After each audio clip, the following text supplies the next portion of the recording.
Some encounters feel like déjà vu, but they're not. They're divine reminders of who you are becoming. Have you ever locked eyes with someone and, just for a moment, the world paused? It's not chemistry, not chance, not even love at first sight. It's something deeper. You feel it in your soul, a magnetic pull that seems to hum beneath your skin, as if the universe itself is holding its breath. Carl Jung called this phenomenon synchronicity, a mysterious harmony between your inner world and the external universe. It's when you meet someone and every fiber of your being tells you, this matters. Because sometimes a person isn't just a person. They're a messenger, a mirror, a spiritual detonator sent to awaken the truth buried within you. This isn't just a story about attraction or love. This is about soul recognition, the kind that makes your world shift in an instant. If you've ever felt someone mattered too deeply, too quickly, stay. This is the moment your soul's been waiting to remember. Chapter 1. The universe whispers, not shouts. When something truly sacred is about to unfold in your life, it doesn't arrive with flashing lights or dramatic fanfare. It tiptoes in like mist, soft and still. That's how destined people show up, not with noise, but with an unshakable quiet. There's no loud announcement, no butterflies swarming in your stomach, just peace, a gentle stillness inside you. You feel grounded, not overwhelmed, and something in you just knows. It's not about their looks, their voice, or the words they say. It's the energy. It feels strangely familiar, like meeting someone you've known in a dream. Not fantasy, alignment. Jung believed that once you make your unconscious conscious, life stops feeling like fate and starts looking like choice. You've integrated enough of your pain, seen enough of your truth, to finally attract someone who doesn't complete you, but reflects you. Real connections don't flatter your ego. They awaken your soul. They show you who you are, your light, your wounds, and everything in between. Chapter 2. Synchronicities too precise to ignore. You think of them. Your phone lights up. A text, a call, a name you weren't expecting, right when your soul was whispering their name. You hear a song that sounds like it was written about them. You walk into a random store, and there they are, a stranger you weren't supposed to see again. Yet here they are, standing in front of you like time folded in half to reunite two pieces of a forgotten whole. You see their initials on license plates, their name echoed in conversations by strangers. These aren't just signs. These are synchronicities, what Jung described as meaningful coincidences that defy logic and probability. These signs aren't for everyone. They show up for people who are awakening, those peeling back the layers of illusion to meet their soul's truth. When you align internally, life echoes back with clarity. And sometimes that echo is a person, not sent to distract you, but to awaken you. Their presence doesn't make sense, because it's not meant to. It's not logic, it's resonance. Chapter 3. You don't just see them, you see yourself. Falling for someone isn't always about them. It's about what comes alive in you when they're near. Jung called it projection, the unconscious act of casting your inner world onto another person. You're not just seeing them, you're seeing your hopes, your grief, your suppressed dreams. Maybe their freedom awakens the part of you that still feels trapped. Maybe their stillness reminds you of a calm you've never known. Maybe their distance activates your deepest abandonment wound.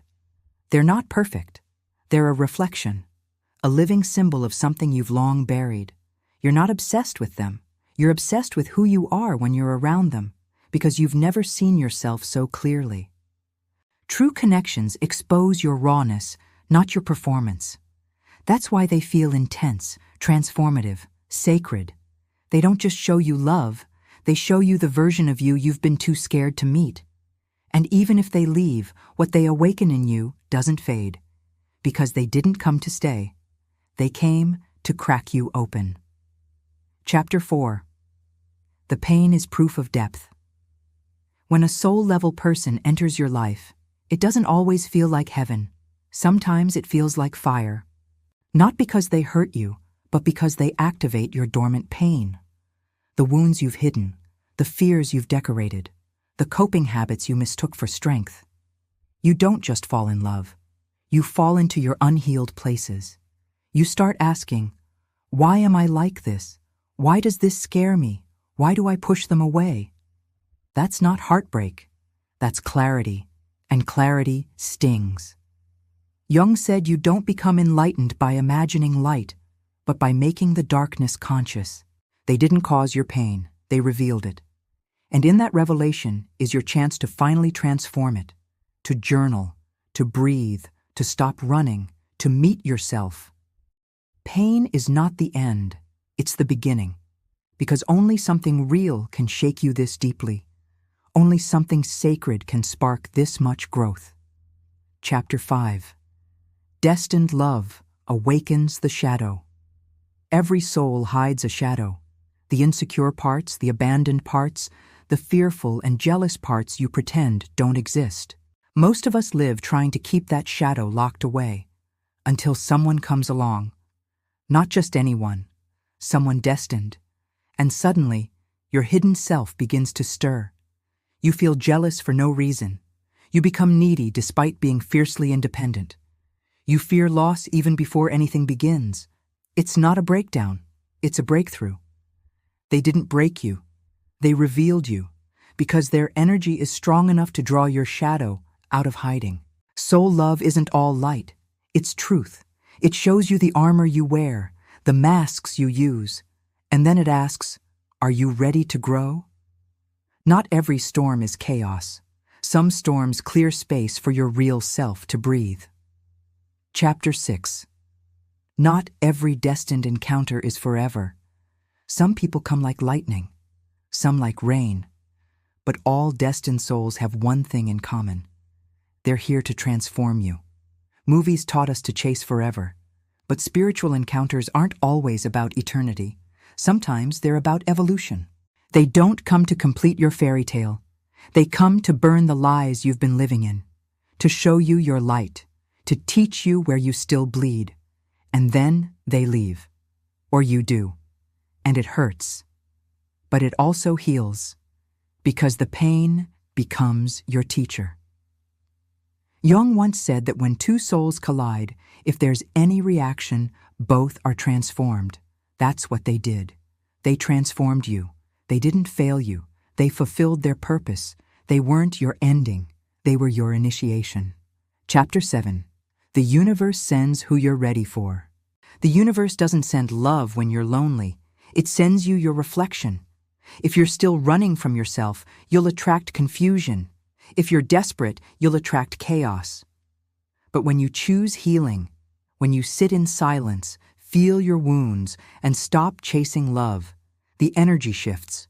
You stop asking, where is my person? And start asking, where have I been hiding from myself? And that's when everything changes. True connection won't feel like panic. It won't feel like obsession. It will feel like resonance. Calm, whole, familiar. Because they won't come to save you. They'll come to meet the version of you that's already whole, already ready, already home. Not every spark is meant to be a fire. Not every connection is meant to stay. But every soul you meet means something. Sometimes they awaken your peace. Sometimes your pain. Sometimes they show you your worth.